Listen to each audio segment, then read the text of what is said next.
հարցը թրիփի մասին է, հայ-ամերիկյան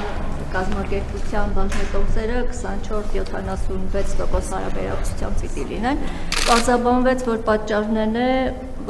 ըստ ներդրումների է որոշվել այդ հարաբերակցությունը, կարող եք ասել ամերիկյան ընկերության ներդրումը որքան է կազմելու։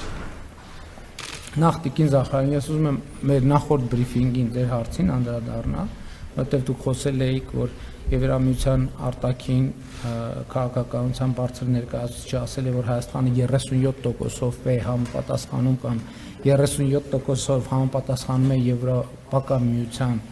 չափանիշներին, խոսքը ամենևին դրա մասին չէր։ Եվրամիությունում կա պրոցեդուրա, երբ որ միջազգային կազմակերպություններում շրջանառության դրված փաստաթղթերին միանում են այլ երկրներ կամ քվեարկում են այլ երկրներ անդամ չհանդիսացող Եվրամիության եւ խոսքը նրա մասին էր, որ Հայաստանը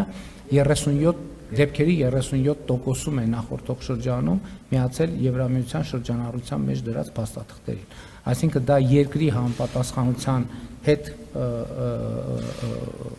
չափանիշների ուրիշ բանի մասին էր դա, իմ նշածի մասին էր։ Ինչ վերաբերվում է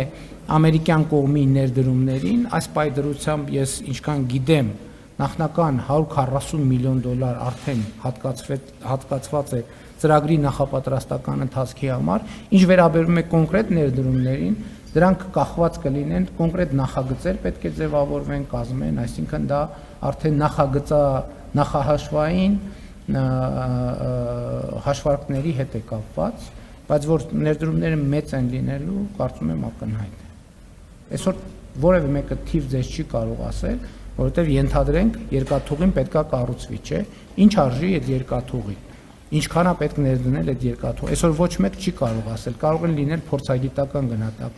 գնահատականներ, բայց դրա համար պետք է տեխնիկատնտեսական հաշվարկ, դրա համար պետք է նախագիծ եւ այլն եւ այդպես շարունակ։ Այսինքն միայն նախագծի հաստատումից եւ հաշվարկից հետո ամեն առանձին նախագծի գինը կպարզվի։